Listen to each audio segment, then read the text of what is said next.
बहुत दिन हुए, ईरान के एक छोटे से गांव में आराशे नाम का एक सिपाही रहता था। बचपन में उसने बड़े बूढ़ों से ऐसी ऐसी बहुत सी कहानियां सुनी थी, जिनमें बताया गया था कि लुटेरे तुर्क उसके देश को हमेशा से लूटते आए हैं। उन तुर्की हमलावरों का सामना करना आसान नहीं था। शायद इसीलिए ईरान की प्रजा उनसे हमेशा भयभीत रहती थी। आराशे बचपन में ही तुर्क सेनाओं के एकाध हमले देख चुका था। इन लड़ाइयों में ईरान की प्रजा को बहुत सताया जाता था। उनके घर जला दिए जाते थे। उनकी खेतियां तहस नहस कर दी जाती थीं। उनके पशु चुरा लिए जाते थे। उनके वृद्ध योद्धाओं को मृत्यु घाट उतार दिया जाता था तथा जवान जवान सैनिकों को बंदी बना लिया जाता था।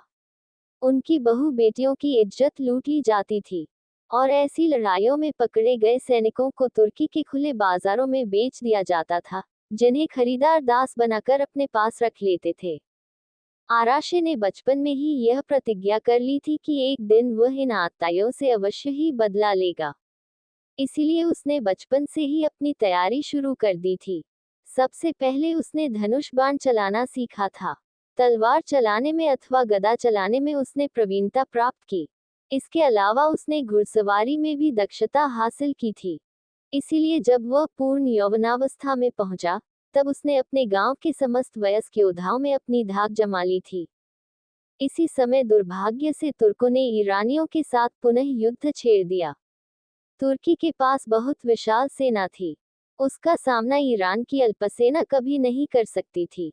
इसका परिणाम ये निकला कि तुर्की की सेनाओं ने ईरान देश के बहुत बड़े भाग पर अधिकार कर लिया। इस पराजय से ईरान का बादशाह ही नहीं, वहां की प्रजा भी बहुत परेशान थी, परंतु वे कुछ भी तो नहीं कर सकते थे। आराशे ईरान की सेना में एक साधारण सिपाही था। एक दिन वह अपने गांव के किसी एकांत स्थान में धनुष चलाने का अभ्यास कर रहा था। तभी उसने एक अलौकिक घटना देखी। एकाएक आकाश में काले काले बादल दौड़ने लगे। बड़े जोरों से बादल गरजने लगे और देखते देखते आकाश में एक भीषण आंधी उठ गई। ऐसे भयानक वातावरण में एक भयानक आवाज सुनाई दी। आराशे कमांडर, तुम इस बाण को स्वीकार करो। इसमें अलौकिक शक्ति है। इसका निशाना सैकड़ों मील तक जा सकता है। इसके एक निशाने से तुम ईरान की खोई हुई जमीन को फिर से हासिल कर सकते हो, परंतु इस बाण को छोड़ते ही तुम्हारी मृत्यु हो जाएगी। इसके बाद आंधी जैसे आई थी, वैसे ही चली भी गई। आराशे के सामने वह बाण पड़ा था। उसने झुककर बाण उठाया और उसे अपनी पेटी में रख लिया। उन्हीं दिनों वह अपने गांव की एक अत्यंत खूबसूरत लड़की से प्रेम करने लग गया था। निकट भविष्य में दोनों की शादी होने वाली थी, परंतु होने को कौन रोक सकता था। इस घटना के कुछ ही दिनों बाद तुर्की ने ईरान पर दोबारा हमला किया। तुर्की सेना ईरान की जमीन में घुस आई और एक विशाल मैदान में अपना पड़ाव डाल दिया। इस बार भी ईरान की सेना सामने आई। जब दोनों सेनाएं आमने सामने खड़ी हो गईं, तब तुर्कियों के सेनाध्यक्ष ने ईरानी सेनाध्यक्ष से कहा, तुम अपने सबसे वीर सैनिक को हुक्म दो, जिससे वह अपनी सरजमीन से एक बाण चलाए। उसका बाण जहां जाकर गिरेगा, वहीं से ईरान देश की सीमा समझी जाएगी। ईरानी सेनाध्यक्ष ने इस बात का ऐलान अपनी सेना में कर दिया, लेकिन उसे विश्वास नहीं था कि उसके किसी एक सैनिक का निशाना ईरान की खोई हुई जमीन जीत सकता है। परंतु आराशे को विश्वास था अपने उस अनोखे बाण पर, इसीलिए वह ईरान की खोई हुई जमीन को जीतने के लिए बेचैन हो गया और उसे अपनी मृत्यु की जरा भी चिंता नहीं हुई। इसी उद्देश्य को लेकर आराशे सेनाध्यक्ष के पास गया। उसने आग्रह किया कि उसे निर्णायक बाण चलाने का मौका दिया जाए। ईरानी सैनिकों में से अभी तक कोई सामने नहीं आया था, इसीलिए सेनाध्यक्ष ने आराशे की मांग स्वीकार कर ली और तुर्की सेनाध्यक्ष के पास संदेश भेज दिया।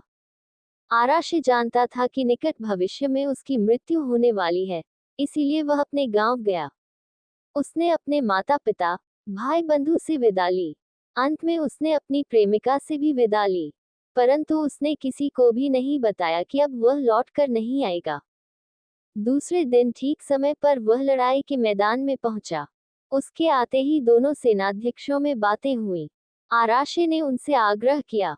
वह बोला, मुझे उस पहाड़ की चोटी पर से बाण छोड़ने की आज्ञा दी जाए।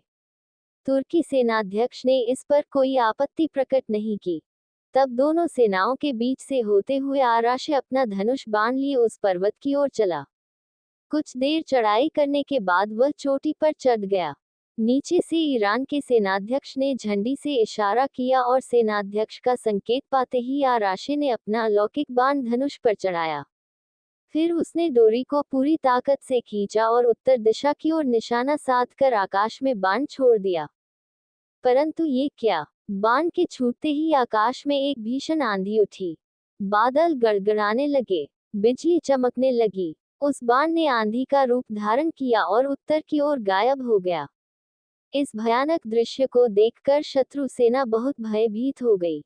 परंतु आराशे का वह बाण ईरान की खोई हुई समस्त भूमि को पार कर गया। यही नहीं, कास्पियन द्वीप को भी लांघा और तुर्की के दक्षिण में जाकर गिरा।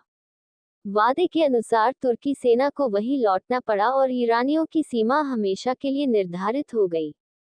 तुर्की की पराजय पर ईरानियों ने नाच गाकर खूब खुशियां मनाई। इस माहौल में लोगों ने आराशे को भी शामिल करना चाहा, परंतु जब उसे ढूंढा गया तो वह कहीं नहीं मिला। अंत में उसकी लाश उसी पहाड़ की चोटी पर मिली। आराशे की मृत्यु के समाचार ने सबको दुखद सागर में डाल दिया। जिस चोटी से उसने बाण छोड़ा था और जहां उसकी लाश पड़ी थी, वहीं पर उसका मकबरा बनाया गया। उसी समय से पर्वत की वह चोटी ईरानियों का तीर्थस्थान बन गया है। आज भी ईरानी लोग उस चोटी की यात्रा करके आराशे की कब्र पर श्रद्धा के धागे बांध बांध कर उससे दुआएं मांगते हैं और उसके पावन बलिदान की यादों को ताज़ा कर लेते हैं।